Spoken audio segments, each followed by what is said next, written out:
My once happy married life fell apart quickly. After 2 years of marriage, my feelings for my husband, John, remained strong. I devoted every day to him, striving to stay attractive and look my best, hoping to keep his gaze fixed on me. But then I discovered that John was having an affair. One afternoon, I was under the impression that John was at work, but he unexpectedly came home with his lover and divorce papers in hand. His lover sat there impassively while John explained that he had rekindled his feelings for her during a trip we took last year. I was stunned. Our honeymoon had been postponed due to last-minute changes, and I had paid for the trip with a bonus I received. John revealed that his ex-girlfriend, now his lover, had reached out to him during our honeymoon, and that was when he realized his lingering feelings for her. "What on earth are you talking about? We were on our honeymoon," I said, trying to make sense of his words. "There's no point in saying this now." "I love her," John insisted. "She needs me too. It's just that we were late in realizing our feelings for each other. I do like you, but she is the one I truly love. You need to understand." How could I possibly understand? How did he think I would just sign the divorce papers? What about my feelings? John, looking unsure, said, "You should find someone better. You probably don't want to stay in this house anymore either. You can stay until you pack your things and leave in about a week." His detachment was like a cold slap. He had proposed to me, and now he was the one abandoning me. He took no responsibility for our marriage and left me without an apology. Resigned and heartbroken, I signed the divorce papers. John and his lover left the house, telling me they would return next week, so I needed to be out by then. The abruptness of it all left me numb. I didn't even cry. I felt more deceived than betrayed. The overwhelming sense of self-pity was unbearable. The next day, I asked a friend to help me pack up my belongings. I moved back into my parents' house where I could regroup.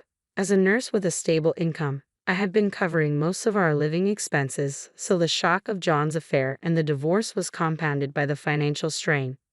I won't have to pay rent anymore, which is a small relief in this difficult situation. I've decided where I'll be moving next and am in the process of packing up my things once again, preparing to leave my parents' house. As I'm busy with the packing, Kathy, my mother, informs me that John is here. It's raining outside, so I let him in. My mother looks at me apologetically, her eyes full of concern. What on earth does my ex-husband want now? I wonder aloud. He's made it clear that I'm not the love of his life, so I doubt he's here to ask me to come back. Is he after money? Although it feels wrong to assume that, considering his complaints about working and his spending habits during our marriage, it seems like a natural conclusion.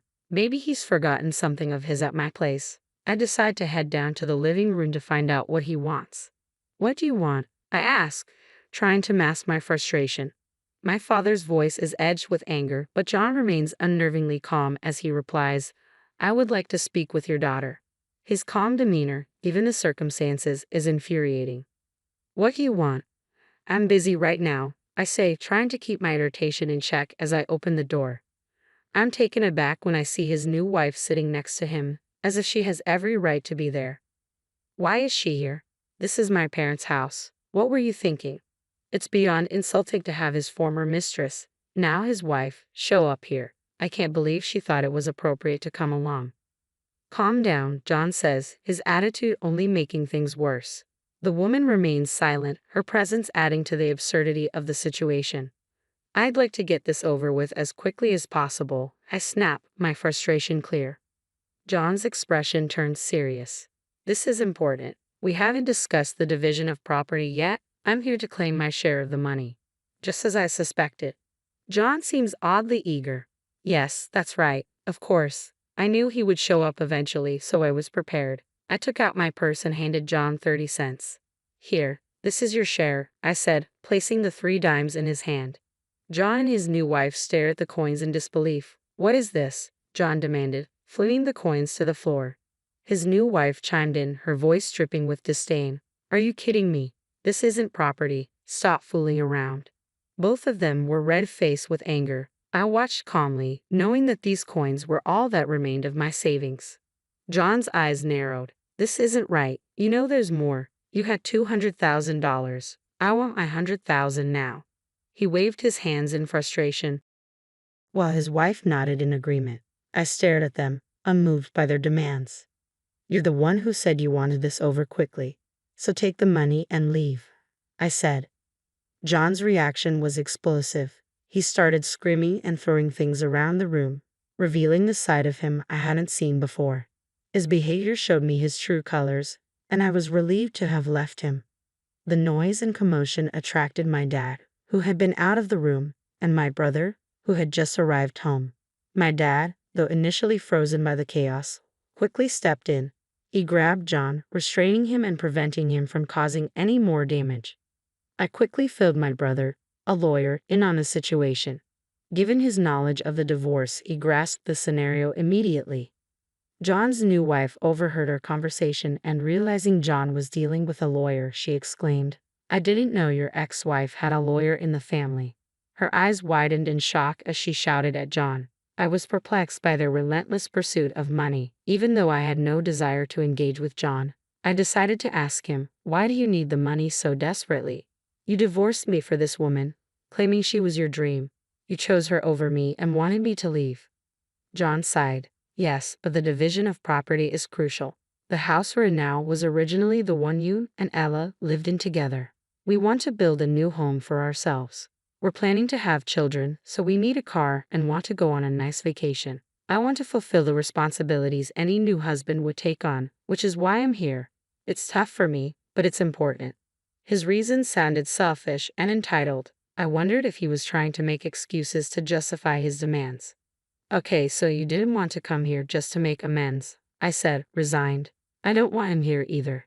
He doesn't seem to grasp how awful his actions were and he shows no remorse. I financially supported our marriage, so handing over my share is the least he can do to acknowledge his debt to his ex-wife." Did he really just say that he supported me financially? I wonder, feeling stunned. Perhaps I misheard. John had no desire to work. He would rush home as soon as possible to play online games and would take days off whenever he felt like it, often pretending to be ill. He was uninterested in earning more money and exploited the fact that I was a well-paid nurse, covering all our living expenses. He'd occasionally hand me $100, but it felt more like he was an unemployed boyfriend cohabiting in his girlfriend's apartment, contributing nothing. John never did any housework, and while I might have understood if he had appreciated my efforts, his claim that he financially supported our marriage is incredibly disappointing. I was the one covering all the expenses. "How can you say that you supported our marriage?" I asked, my frustration mounting. "Based on your logic, you should actually return the 30 cents I just gave you." "What are you talking about?" John replies, bewildered. "You really don't know anything, do you?" "I'm sure you were excited about my savings, but I have some bad news for you," I say, remaining calm as John and his new wife glare at me. My brother Henry steps in to speak on my behalf. "Excuse me, I'm Henry Thompson, and I'm a lawyer. Please allow me to explain on behalf of my sister." Henry continues, "Only the savings accumulated during the marriage are subject to division. Any money saved before the marriage is considered personal property. My sister saved the $200,000 before the marriage, so it remains her separate property and cannot be divided between you two." He pauses for effect, then adds, "According to the records, you have only 60 cents left in your share account. Therefore, your share amounts to 30 cents. Complaining about this amount is pointless." Henry's voice is steady and authoritative as he concludes, "It seems my sister was saving up for your future, but I believe that money has been spent on the woman sitting next to you." John and his wife are stunned by Henry's calm explanation. Trying to regain control, John protests, "What you said was Catherine's brother. But now, let me speak as her attorney." Henry nods, and John continues, "My client is requesting compensation." "Why haven't you made the full payment?" I ask, frustrated. I have requested compensation, but John had only made a partial payment. I needed to understand why the remainder had not been settled. That's why I officially asked my brother to intervene. Although my actual lawyer is his colleague, we hadn't anticipated John's sudden appearance today. "So, Henry is representing me in this matter." With a steely gaze, Henry addresses John and his wife, who fall silent under his scrutiny. "You're asking for a share even though you were the one who had the affair and caused the divorce. It doesn't make sense for you to claim any amount. It appears you've been spending the money my sister saved for both of you. My sister's request is that you return the full amount you owe her, in addition to the compensation." John's wife protests, "That's impossible." She tries to calm him down as he stands up and kicks the table, visibly enraged. We can't continue this. Let's stop. Henry remains unyielding, mentioning the possibility of going to court. At this point, John seems to give up and begins to speak honestly. After the divorce, I was fired from my job, John confesses. My wife is unemployed too, and we've been borrowing money to get by. We've accumulated so much debt that we can't afford the compensation. When we were desperate for a solution, we thought about your savings, hoping you might give us half if we brought up property division. I am stunned into silence when John and his wife suddenly change their attitude and beg for my help. My brother shakes his head subtly, signaling that I shouldn't listen to them. I feel no sympathy for their pleas and firmly tell them they still owe me the compensation and the savings. I then ask my brother and father to see them out. The past few hours have felt like a whirlwind. My mother returns to the room with a sigh of relief and starts tidying up while my father, fuming with anger, helps her. My brother places a comforting hand on my back. You did nothing wrong, he says reassuringly. You should feel confident about today and the divorce. He insists we need to ensure they pay the compensation and immediately calls his colleague for assistance. All of us at the law firm are on your side, he assures me. Exhausted, I lean into my mother's hug. You did great today, she says. Let's all go out for steak tonight to lift our spirits. I gratefully collapse into her embrace. My dad and brother agree to the dinner, and we enjoy a wonderful meal together that night. Later, with the help of my brother, his colleague, and the law firm, the compensation and savings are successfully recovered. John and his wife struggle to find stable jobs and end up working multiple part-time positions. It's clear they won't be buying a house, a car, or going on vacation anytime soon. They seem to have gained a newfound appreciation for me. When we cross paths on the street, they greet me politely, and I feel a sense of relief seeing that they've made at least a small improvement in their lives. As for me, I am now in a steady relationship with the attorney who handled my case. Henry is thrilled, saying this man is perfect for me. 1 year after the divorce, I plan to introduce my new boyfriend to my parents, confident they will be happy for me. Reflecting on the past, I realize that while I didn't fully understand my ex-husband's claim about the love of his life, I now feel that maybe this new man truly is the love of my life.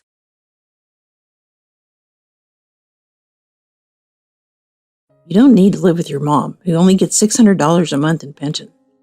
I don't like being relied on. Let's cut ties.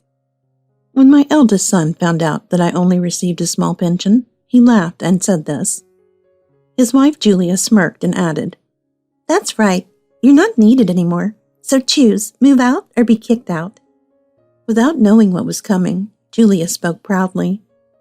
I struggled to hold back my laughter and said, Are you sure you want me to leave? You'll regret it. Julia, expecting me to beg to stay, looked puzzled. What?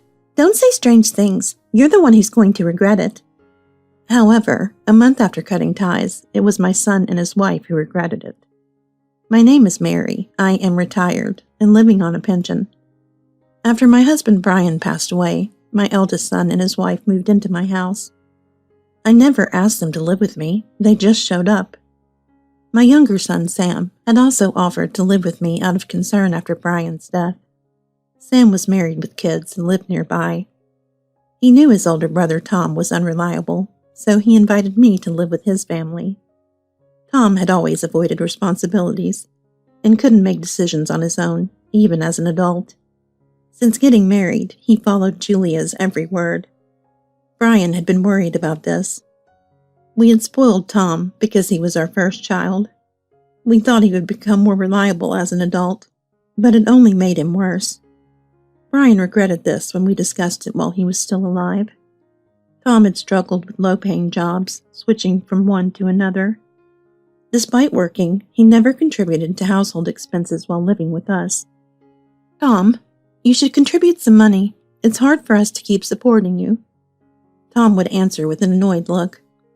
I have my own expenses. I'll have more to give soon. Just wait. I believed him, but he never paid anything. Sam moved out when he started working, making Tom seem even more unreliable. I worried that Tom wouldn't be able to marry due to his financial instability. Surprisingly, he introduced Julia not long after. I hoped for a responsible daughter-in-law, but Julia was different from what we expected. When we get married, we'll live here. This place is spacious and nice." Before introducing herself, she was already touring the house. I don't know what Tom told her, but I thought they'd move out after marriage.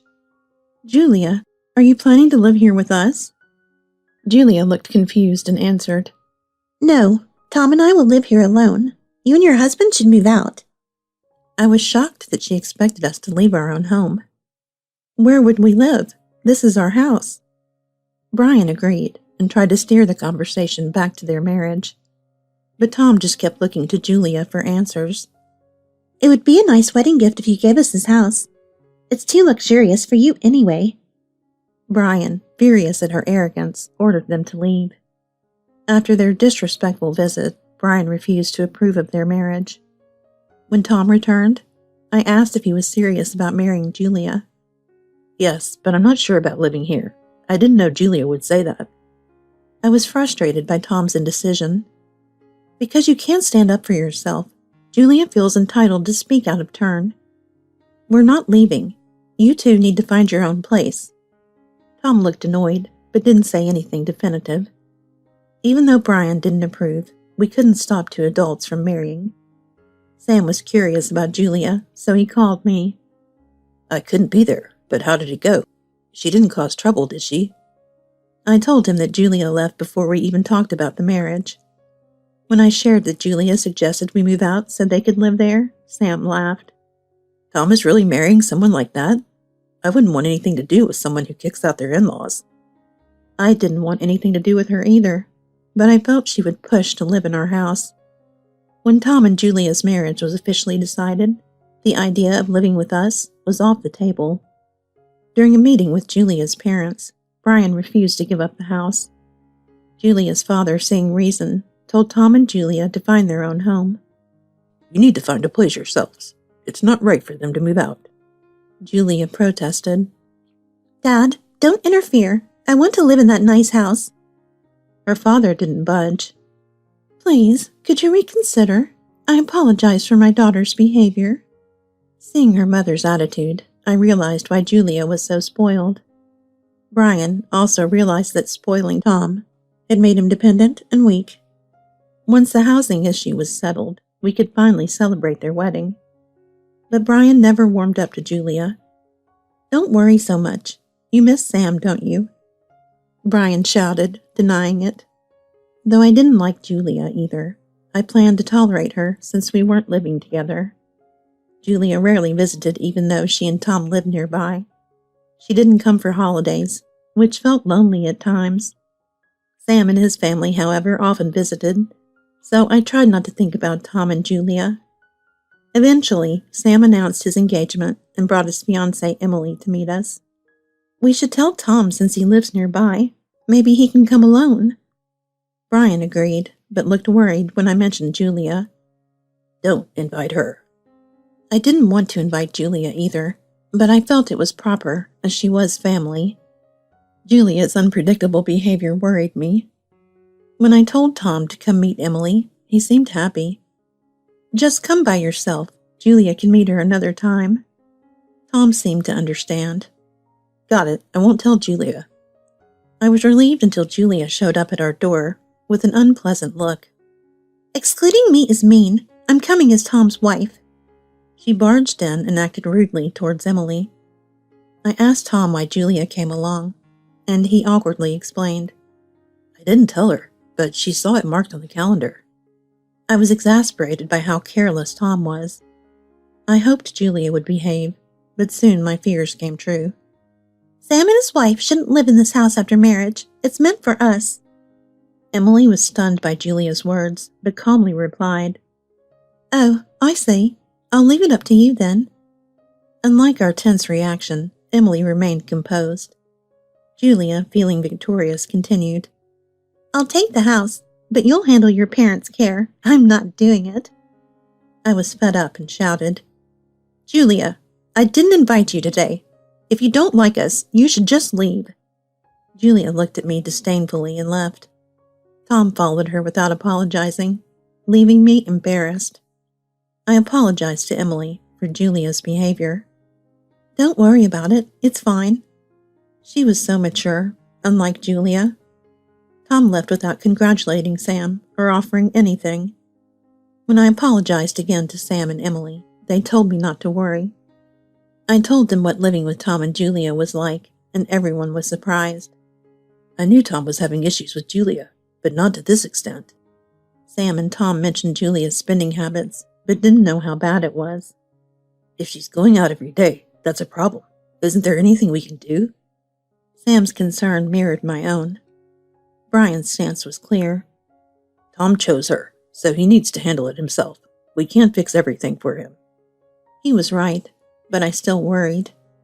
While we kept close ties with Sam's family, we grew distant from Tom and Julia. I thought Tom would reach out if there were serious problems, but then Brian suddenly collapsed at home. He was rushed to the hospital, where it turned out his health had declined. I called Sam, who came quickly with his wife and child looking concerned. He's stable now, but it's serious. He'll be okay. Stay positive. Sam asked if I'd informed Tom, and I said I had. How could he not come? Is Julia stopping him?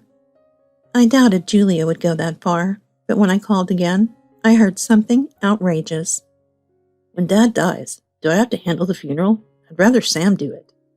I was furious that Tom was already planning for his father's death. Just come to the hospital now. Julia took over the call. If your husband dies, what happens to the house? Will Tom inherit it? Her tone was cheerful, which made me even angrier. Don't say such heartless things. Come to the hospital now. He's probably not going to make it, right? I need to look good for the funeral, so I'm going to the salon. I didn't want her at the hospital, but I still hoped Tom would come. Even after multiple calls, Tom never showed up, and I was deeply disappointed. Brian managed to survive, but his condition remained critical. I decided to quit my freelance illustration job to take care of him. Let me help with your husband's care. Don't overwork yourself. I appreciated her offer, but knew she had her own young child to look after. I told her I would manage as Brian stayed in the hospital. Seeing Sam's family visit regularly cheered Brian up. He especially loved seeing our grandchild. Meanwhile, Tom and Julia never came by, but Julia did call to ask.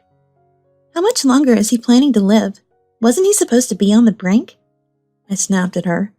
He's still in critical condition. Show some respect and visit him. Julia hung up immediately, uninterested in visiting. Tom then called, but only to ask about the inheritance. How much does Dad have? The house is in his name, right? Before I could scold him, he kept talking about the estate. Are you expecting Dad to pass away just for his money? Tom didn't realize how much his attitude hurt me, and continued. When I hung up, he called Sam next to demand details about the inheritance. Tom called, pestering me about Dad's estate. I told him I didn't know, and he got mad and hung up. I knew Tom had always been unreliable, but I didn't expect this level of selfishness. I think he's confused about what Mom inherited from Grandpa. Tom thinks Dad has a big inheritance. I felt even worse hearing that. My father had been well off, and I inherited a substantial amount when he passed. Brian warned me never to tell Tom how much I had received. Somehow a relative spread a rumor that Brian, not I, had inherited a fortune. When Dad's inheritance comes, I only want cash. You can have the house. Tom said this when he was still in college, and Brian scolded him. Don't say such things. It's disrespectful. Sam also heard Tom mention it, but didn't take it seriously. Now that Julia was in the picture, she probably influenced Tom to want the house as well. Sam's words made me wonder if Tom was having financial troubles. I asked Sam if he thought Tom was struggling financially. Do you think Tom is in financial trouble? That's why he's so fixated on the inheritance? Sam wasn't sure, but mentioned Julia's spending habits.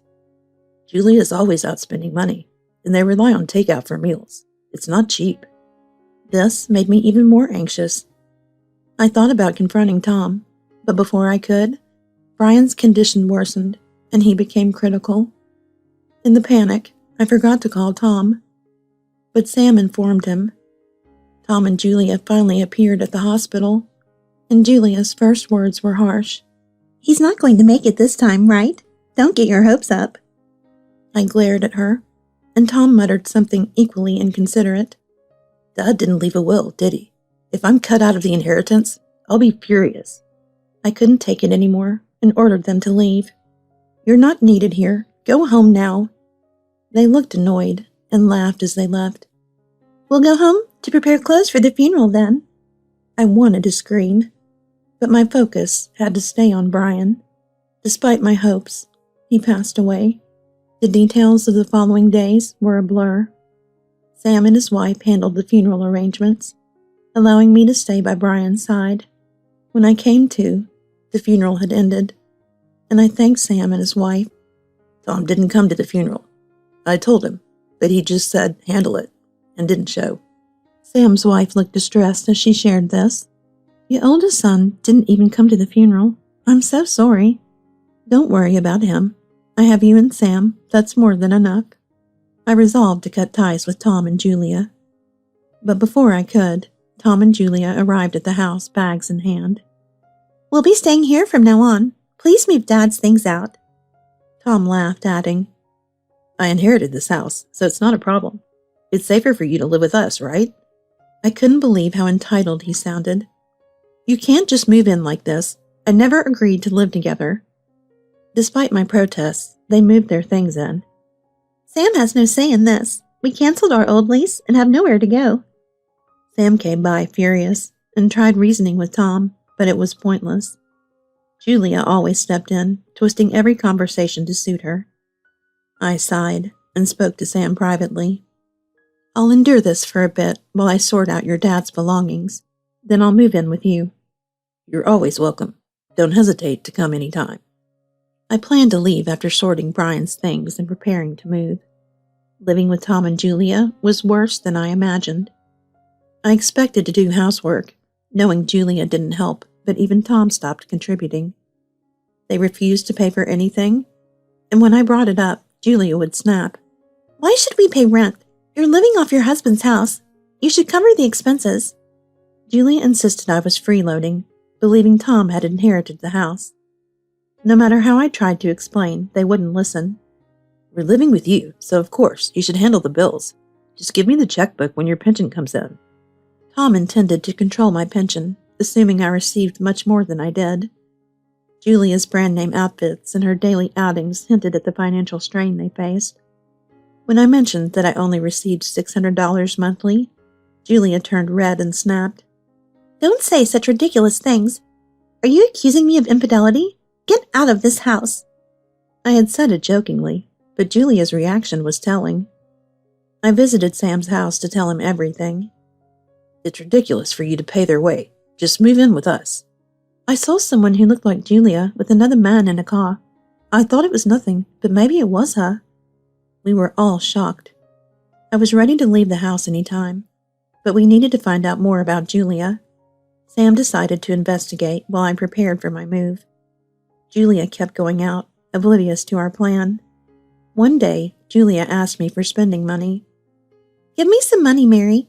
I'm taking care of you, so you should give me an allowance. I'm already paying for everything. There's nothing left to give. Julia assumed I was hiding money due to my pension. Don't be stingy. You have enough. I thought about revealing my true pension amount, but worried they'd demand it all. I decided not to disclose the exact pension amount, fearing they'd demand more. Tom didn't seem to care when I mentioned Julia's request for money. After all, he'd lost interest in discussing inheritance since moving in. Sam and I discussed the estate, ensuring it would be divided as per the law. Sam helped draft the inheritance documents, which only needed Tom's signature. Tom hasn't mentioned the estate in a while. Has he given up? Tom assumed the process was complete. The estate's settled, right? I have the house, so I'm good. But what are you and Sam doing with your shares? Tom always left responsibilities to others, happy with what he thought was his share. I realized Tom's mindset when he started asking more questions about our shares. Tom, I need you to sign some documents later. I'll prepare them.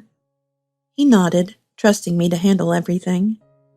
Before moving in with Sam's family, I wanted to finalize things, including changing the house's ownership. When Julia wasn't around, I gave Tom the documents. He signed them without reading, assuming they confirmed the house was his. Watching him sign without question made me worry about him being tricked in the future. After Tom signed, I took the documents to Sam's house and the real estate office. When I returned, Julia was home earlier than expected. "Mary, do you only get $600 a month in your pension? I thought you got more." I was stunned she knew, but Tom spoke up, holding my bank book. "I wanted to know how much you get, so I checked your room. Why is it so empty? Decluttering?" He had rummaged through my belongings and found my bank book. "Even if you're my son, going through my things isn't right. Return that to me now." I grabbed the book, and Julia looked disappointed. "If it's only $600, I don't want it. I thought you were wealthier. We've been tricked." They assumed I had hidden wealth, but I had never told them how much my pension was.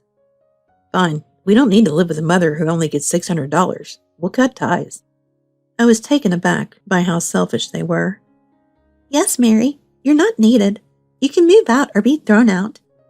Their triumphant expressions made me laugh. "Are you sure about that? You might regret it." Julia looked puzzled. "What's that supposed to mean? You're the one who'll regret this." I left with my prepared bags, heading to Sam's house. Sam and his wife laughed when I told them about Tom and Julia's misunderstanding. "Tom's always been careless, but I didn't expect Julia to be fooled too." "How will they manage? You paid all the bills. Will Tom's salary be enough?" I shrugged, feeling detached. It's not my problem anymore. I'm just glad I had Tom sign those papers. Sam's wife looked worried, but I reassured her. Living with Sam's family was wonderful, filled with laughter and my grandchildren's giggles. The shared chores and warmth of a loving household were a huge relief. I should have moved in sooner. Tom and Julia's sudden arrival caused so much trouble. Sam and his wife chuckled at my candid remark. One day, after a month of peaceful living, Tom and Julia burst into Sam's home. "Why are we getting rent bills? This house is supposed to be ours, isn't it, Tom?" Julia's loud complaints filled the room. "Where's the inheritance? The bills are piling up, and our phones got cut off. Give us Dad's money." I calmly replied, "The inheritance was already deposited in your account. You signed the papers, remember? Why did you come here after saying you were cutting ties?" They looked at each other in shock, and then panicked. Sam handed Tom the signed estate documents. "You signed this, Tom. The money was transferred to your account the next day. You have a copy of this, too." Tom stared at the paper, realization dawning on his face. "I remember giving you my account number and signing, but where's the money?" "Wait, the house isn't in this list of inherited assets. And you only got $500 in cash?" I explained, seeing their confused faces. "Didn't you know the house was rented? Tom, you signed the lease paperwork. You should have known." They both seemed stunned as I showed them the lease agreement. "If that's true, how did you pay rent on just $600 a month?" I revealed that I used my own savings, which I inherited from my parents. Tom's eyes widened as the pieces fell into place.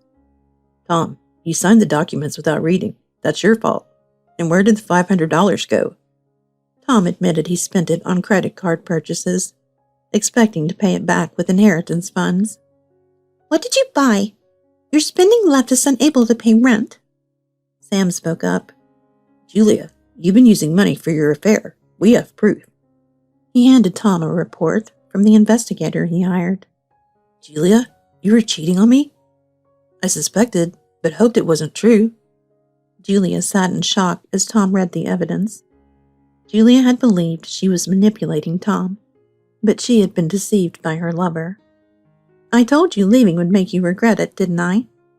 Julia glared at me, but her expression was hollow.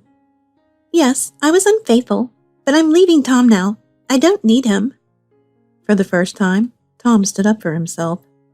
"You're not going anywhere without paying alimony. You owe me for this." Seeing him take a stand surprised me and Sam. Julia scoffed, but soon realized she had no leverage.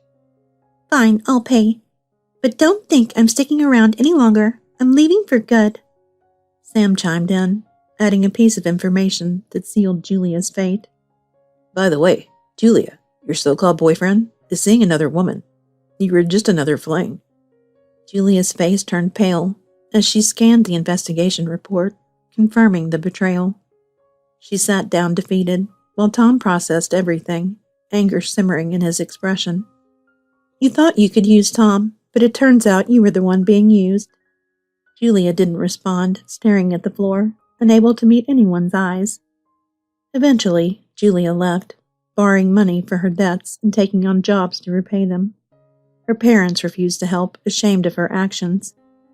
Tom moved to a modest apartment, but struggled with debts from reckless spending. He reached out to me for financial help a few times, but I turned him down. You chose to sever ties, Tom. It's time for you to stand out on your own and learn from this. Watching him leave, burdened and remorseful, was painful, but I knew it was necessary. I hoped this experience would teach him to become a more responsible adult. Despite everything, I silently vowed to keep an eye on him from afar. Living with Sam's family was a joy. My grandson's laughter filled the home, and my daughter-in-law's kindness made life sweet.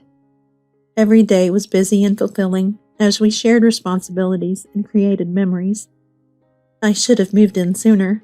Tom's sudden appearance only caused stress. Sam and his wife smiled at my candid words, happy to have me there. The chaos from Tom and Julia's intrusion felt like a distant memory as I embraced my new peaceful life. I decided I would live long, savoring every moment to support my family, honoring my late husband's wish for a connected and loving household.